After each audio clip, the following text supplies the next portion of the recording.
2.5, using scatter plots. You are going to need some graph paper to do this.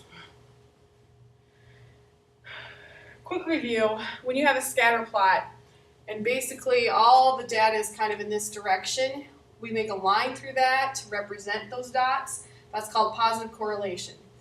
If you do that over here in this situation, you have something called negative correlation, and of course, no correlation whatsoever.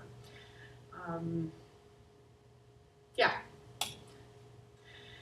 Bivariate data. It's data with two variables. I'm just going to have you write that down. A scatter plot is basically what you just looked in the previous screen. It's like a graph where you put the dots for all the data points. So it's, and here's the formal definition. It's a set of bivariate data graphed as an ordered pairs in a coordinate plane. Okay, get that written down. We got that in our notes so you have a kind of an idea. I will describe this also, but your line of best fit, or your modeling line sometimes it's called, but the line of best fit is a line that closely approximates a set of data. The prediction equation, which is what we're going to be doing, it's an equation of the line of fit. Okay, that data isn't perfect, your line won't be perfect, but we're going to do the best we can. And both are, and this is interesting, both are a matter of personal judgment. So your line and prediction equation may be different from somebody else's. In fact, I would expect it to be slightly different. However, they will all have a certain range that would be acceptable. Okay, example one, you guys better pay close attention because this is your example. This is all we're going to do. It's the same steps over and over with just different information. Okay, high school graduates every year and then the percent that goes with those years. So in 1970, there were 52.3, so we're going to put 52.3 a little dot to represent that. 1975, notice they have 70, 75, 80, which is fine on the graph, but when we deal with the data, you never use actually 75. You have to use 1975 for any mathematical things we're working beyond this point. 75 goes with 62.5, kind of up in this area. 1980 goes with 66.5. You didn't know, this is what we call a scatter plot. And 1985 goes with 73.9. 73.9 is probably right in here. 1990 goes with 77.6. And you're doing this on your own graph paper. You're taking the time, you're pressing pause, you're making sure you got a nice, decent graph going because this is your only example. 1995 goes with 81.7. And 1999, which is just shy of 2000, goes with 83.4. 83.4. So it should be probably in here. Now, when we make a line to represent this, it will not hit every single dot. We just want it to best represent. It's a line of best fit. So here we go. We want a line kind of like this. It won't be perfect. And here's another thing I'd like to. I like it to extend beyond, like, I don't want it to go just from here to here. I want it kind of all the way through the graph and beyond.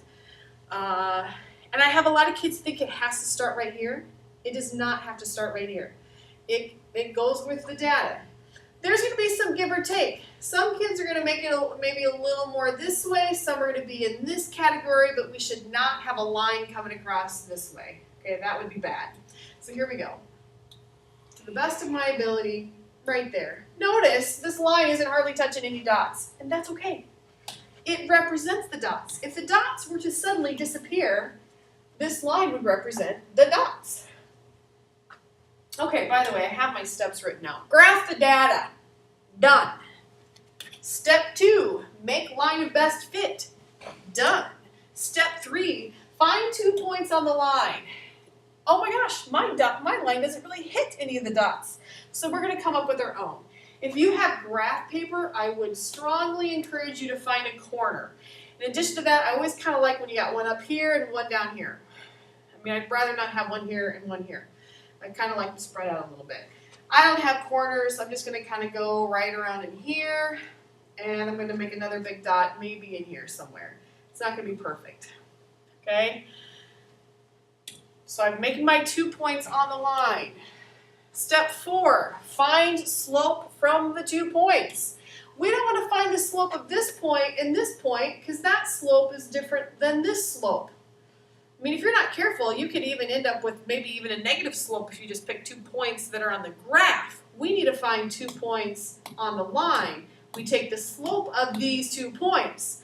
Now, what's the data? I think this is about, I don't write down 75, I write down 1975, comma, 60. This point is roughly, and this is very general, 90 and 70, oh, I can't write 90. Remember what I just said half a second ago. 1990 with 75, okay? Find the slope.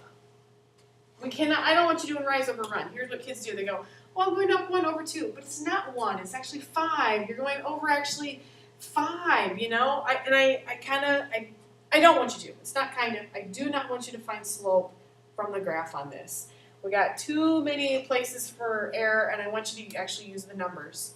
Okay, so if I have an ordered pair, I take y2 minus y1 over x2 minus x1. So I have 15 over 15, which gives me a slope of 1. That's pretty. That's a very pretty slope. Now, not all of you are going to have 1.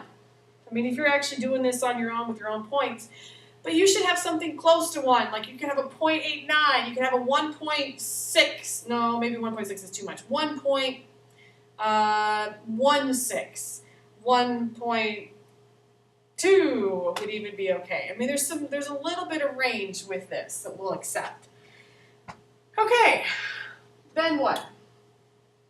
Then we have to write the equation. I've got a slope and I've got a point. Whoa, point and a slope, point and a slope. Doesn't matter which one I pick, I'm going to pick this one.